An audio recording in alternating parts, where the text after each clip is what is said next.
Bus lorry ನಡುವೆ ಭೀಕರ ಅಪಘಾತ, ತುಂಡಾದ ಚಾಲಕರ ಕಾಲು, ಹಲವರು ಗಂಭೀರ.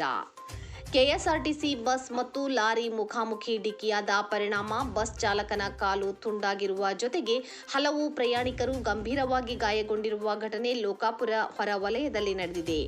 ಇಳಕಲ್ ಕಡೆಯಿಂದ ಬೆಳಗಾವಿ ಕಡೆಗೆ ಸಾಗುತ್ತಿದ್ದ ಕೆಎಸ್ಆರ್ಟಿಸಿ ಬಸ್ ಹಾಗೂ ಲಾರಿ ನಡುವೆ ಭೀಕರ ಅಪಘಾತ ಸಂಭವಿಸಿದೆ. ಬಸ್ನಲ್ಲಿ 50 ಜನ ಪ್ರಯಾಣಿಸುತ್ತಿದ್ದು 5 ಜನರಿಗೆ ಗಂಭೀರ ಗಾಯ ಮತ್ತು 19 ಜನರಿಗೆ ಸಣ್ಣಪುಟ್ಟ ಗಾಯಗಳಾಗಿವೆ. ಇವರೆಲ್ಲರನ್ನೂ ಜಿಲ್ಲಾಸ್ಪತ್ರೆಗೆ ರವಾನಿಸಲಾಗಿದೆ.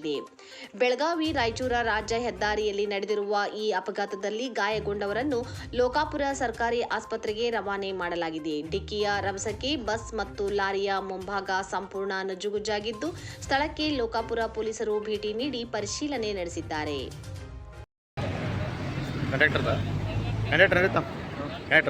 ಎಷ್ಟು ಜನ ಪ್ರಯಾಣ ಮಾಡ್ತೀವಿ ಸರ್ ಬಸ್ನಾಗ?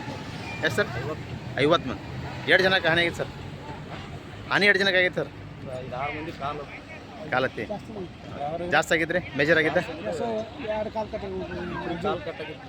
ಇಬ್ರು ಕಾಲು ಕಟ್ಟಾಗಿತ್ತು. 3ಗೆ ಉಳ್ಕಿದಾರಿಗೆ ಸಣ್ಣ ಪುಟ್ಟ ಆಗ್ಯಾವ ಸರ್. ಹಾಂ ಸರ್, ಎಲ್ಲಿಂದ ಎಲ್ಲಿ ಸರ್ ಬಸ್ ಇದು? ಇಳಕಲ್ ಟು ಬೆಳಗಾವಿ.